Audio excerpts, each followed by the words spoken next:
Dans cette vidéo, nous allons parler des meilleures pratiques pour tes publicités. La première des choses, pour moi, c'est important de savoir quels sont tes meilleurs produits qui se vendent le mieux, tes best-sellers. Si tu n'en as pas des best-sellers où tu viens de commencer ton business, que ce soit dans le e-commerce, dans la prestation, dans le service, etc., le mieux est de répertorier tous tes produits ou tes services que tu vends et de faire de la publicité et de commencer à tester sur tous tes produits. La première des choses également, c'est de regrouper tous tes assets dans un dossier, soit sur ton ordinateur, soit dans Google Drive, avec telle offre, tel produit. Il a telles images, telle vidéo, tel titre, telle description. Tout ce que tu penses qui peut être utile pour mettre en avant ton produit, les avantages, les bénéfices, etc. On fait un petit tableau, un petit dossier, on regroupe tout ça dans un Google Drive par exemple. Après, il faut définir ton objectif de campagne. Est-ce que c'est une conversion? Est-ce que c'est un produit physique, par exemple en e-commerce, qui coûte moins de 100 euros? Est-ce que c'est un produit digital? Est-ce que c'est une formation? Est-ce que c'est un consulting? Est-ce que c'est un service? Et définir ton objectif. Si c'est de la conversion, par exemple, eh ben, on va mettre directement une offre directe. Si ton produit il coûte de moins 100 euros, on va faire une offre directe. Par exemple, principalement du e-commerce. Si c'est un webinaire, ça va être une offre directe tout de suite pour obtenir un lead. Si lors de ton webinaire, tu convertis automatiquement directement après le webinaire, ça va être une offre indirecte.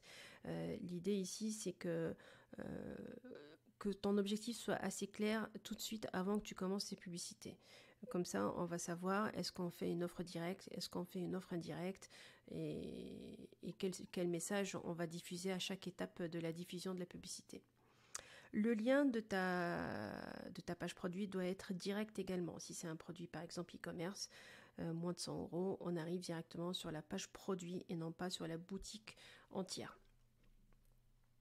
Ensuite, on a les créatives. Les créatives, c'est l'image ou la vidéo de ta publicité. Donc, pour que la créative elle soit performante, il faudrait que le produit représente 80% de ton image ou 80% de ta vidéo. J'ai vu des tests sur des publicités qui on avait juste zoomé le produit à 80%, c'est-à-dire qu'on avait une image d'un produit qui était classique et on a juste zoomé l'image à 80% et on a eu de meilleurs ROS, de meilleurs retours sur cette publicité-là.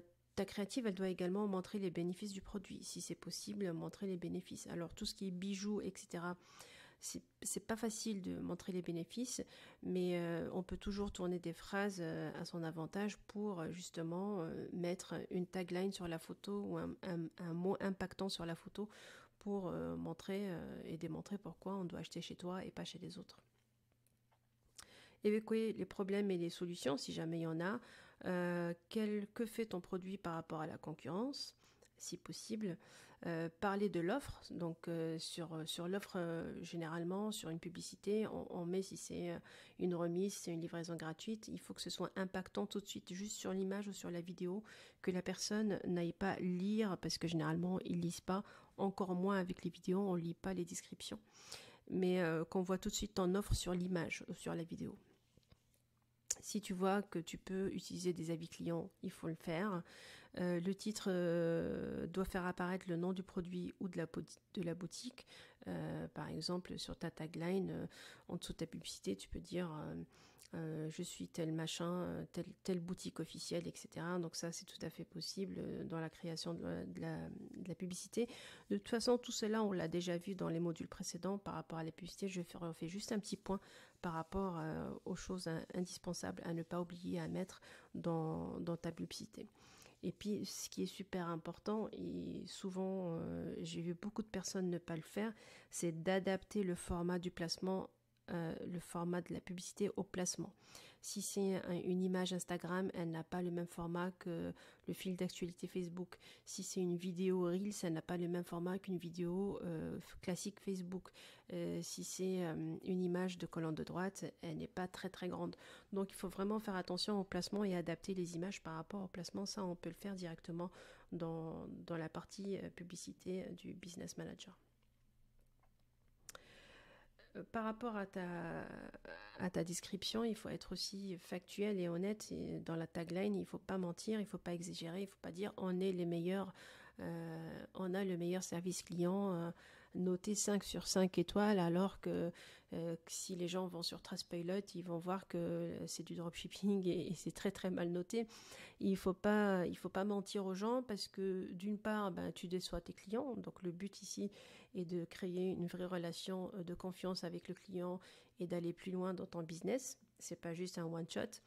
Et de deux, quand le client achète sur Facebook, quelques jours plus tard lui envoie une enquête de satisfaction par rapport à l'expérience qu'il a eue avec ta boutique et l'expérience qu'il a eue suite à la vue de ta publicité. Donc là, ça peut faire des dégâts si tes publicités elles sont mensongères et derrière si la livraison n'est pas rapide, etc., etc., si c'est une arnaque. Donc de toute façon Facebook il le sait parce qu'ils sondent souvent des prospects, des clients sur Facebook et là c'est ton score, le score de ta page, le score de ton business manager qui risque de prendre un coup parce que si ton score il descend de 5 à moins de 2, là on est dans la limite et s'il est vraiment trop bas, il avoisine le zéro, bah, tu te fais bannir par Facebook, que ce soit toi en tant que personne, que ce soit ton business manager, tu ne pourras plus jamais faire de la publicité, du moins avec ton compte.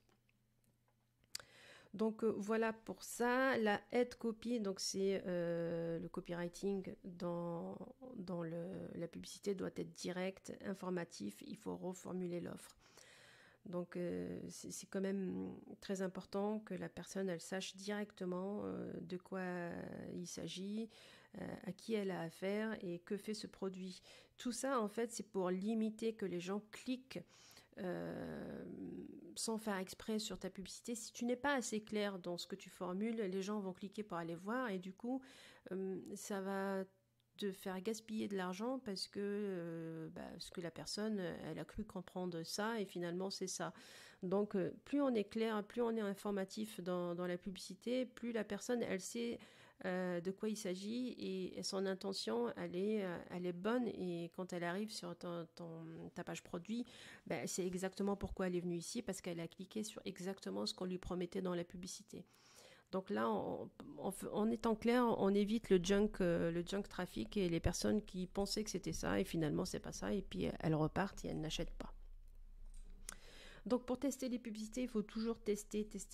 On n'arrête pas de le dire depuis des années. Il faut toujours tester tes créatives, tester de nouvelles créatives. Si tu vois que l'image 1 ne fonctionne pas, on change, on met l'image 2. Si tu vois qu'elle n'est pas assez zoomée, on la zoome. Il faut tester les titres, il faut tester les descriptions, il faut tester le texte. C'est très très important parce que c'est comme ça, des fois, que sur la même publicité, on arrive à avoir une qui va faire un ROAS de 5 et d'autres qui vont stagner entre 1 et 2. Tout ça parce qu'on a changé un élément. C'est très important aussi de ne pas changer régulièrement, que ce soit les publicités, que les headsets et les campagnes, de ne pas changer très très souvent les budgets ou la créative. Je recommande de changer une fois par semaine et le jour où tu veux changer ton headset ou ta publicité, il faut bien penser à avoir tout ce que tu veux changer tout de suite sous la main, comme ça tu fais un seul changement dans la semaine. Parce que souvent, si on change tous les jours la créative, on change un mot, on a fait une faute d'orthographe, on modifie, etc., et ben là, ça va tuer l'algorithme, ça va le stopper dans son évolution, sachant qu'on est toujours en période de learning, d'apprentissage pour les publicités. Donc, un changement par semaine, c'est très bien. Et puis finalement, je recommande en moyenne 5 annonces totalement différentes à tester par headset. Comme ça, on est à 5, on n'est pas non plus très très agressif dans notre testing. 5, c'est pas mal. Et ça permet aussi de laisser le temps pour chaque publicité à se mettre en place et être en phase d'apprentissage. Et au bout de 7 jours, et en fonction du budget, on analyse et on regarde celles qui ont le mieux fonctionné et celles qui n'ont pas le mieux fonctionné.